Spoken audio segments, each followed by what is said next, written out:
صلو علی الحبیب صلی اللہ تعالی علی محمد صلی اللہ علیہ وسلم۔ تیسرے سوال کا بھی جواب سماعت فرما لیجیے۔ کیا بعد وفات بھی مقبولان بارگاہ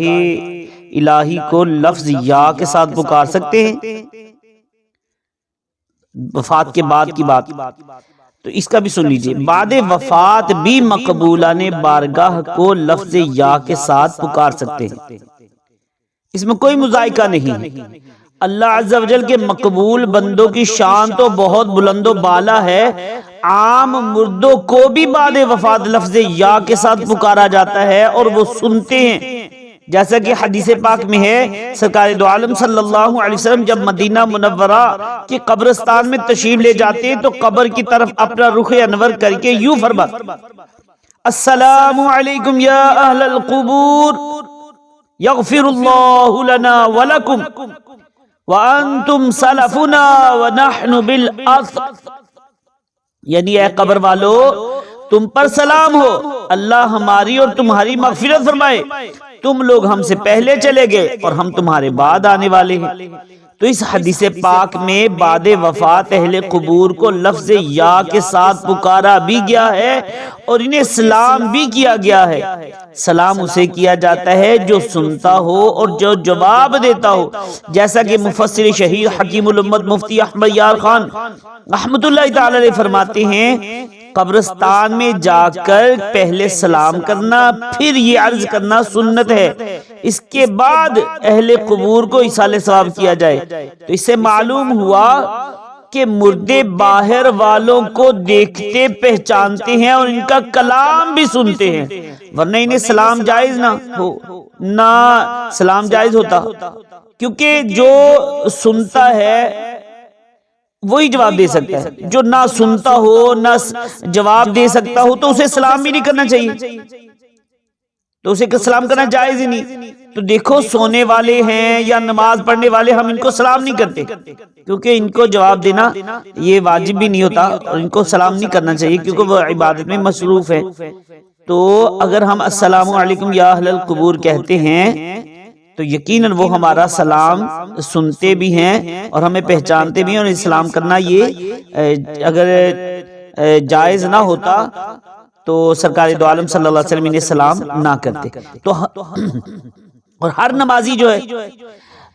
نماز میں تشہد پڑھتا ہے اور نبی کریم صلی اللہ علیہ وسلم کی بارگاہ بے قص پناہ میں ان الفاظ سے السلام علیکہ ایہا النبی ورحمت اللہ وبرکاتہ کے ساتھ سلام پیش کرتا ہے نا، اس سلام میں پکارنا بھی ہے اور آپ صلی اللہ علیہ وسلم کو مخاطب کرنا بھی ہے۔ آپ صلی اللہ علیہ وسلم کی حیات ظاہری میں بھی دور و نزدیک سے یہ سلام آپ کی بارگاہ اقدس میں پیش کیا جاتا تھا اور وصال ظاہری کے بعد بھی پیش کیا جا رہا ہے اور تا قیامت پیش کیا جاتا رہے گا، اور آپ صلی اللہ علیہ وسلم کی عطا سے اس سلام اور پکار کو سنتے ہیں اور جواب بھی عطا فرماتے، جیسا کہ شیخ یوسف بن اسماعیل نبہانی رحمۃ اللہ تعالی علیہ آپ فرماتے بعد اولیاء نے بطور کرامت اپنے قول السلام علیکہ ایہا النبی ورحمت اللہ وبرکاتہ کے جواب میں نبی پاک صلی اللہ علیہ وسلم کا جواب عطا فرمانا سنا ہے، اور یہ محال نہیں ہے کیونکہ اللہ عز و جل نے آپ صلی اللہ علیہ وسلم کو غیب پر مطلع فرمایا ہے اور ہر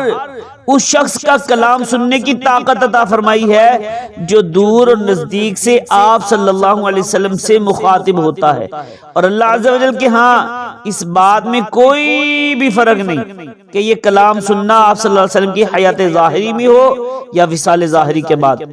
تحقیق یہ بات درست ہے کہ آپ صلی اللہ علیہ وسلم اپنی قبر انور میں زندہ ہیں۔ حنفیوں کے عظیم پیشوا سیدنا علامہ ملا علی قاری رحمۃ اللہ تعالی علیہ فرماتے ہیں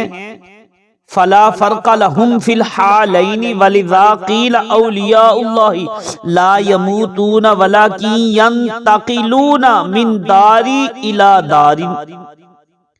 کہتے ہیں انبیاء کرام علیہ السلام کو دونوں حالتوں یعنی زندگی اور موت میں کوئی فرق نہیں، اسی لیے کہا گیا ہے کہ اللہ عز و جل کے ولی یعنی نبی مرتے نہیں بلکہ ایک گھر سے دوسرے گھر کی طرف منتقل ہو جاتے ہیں۔ تو ظاہری وصال سے ان نفوس قدسیہ کی قوتیں اور صلاحیتیں ختم نہیں ہو جاتی بلکہ ان میں مزید اضافہ ہو جاتا ہے، کیونکہ دنیا میں تو یہ قید میں تھے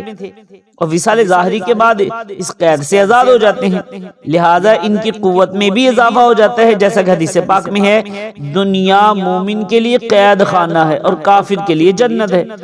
جب مومن مر جاتا ہے تو اس کی راہ کھول دی جاتی ہے اور جہاں چاہے سیر کرے۔ میرے آقا امام اہل سنت مولانا شاہ امام احمد رضا خان رحمۃ اللہ تعالی فرماتے ہیں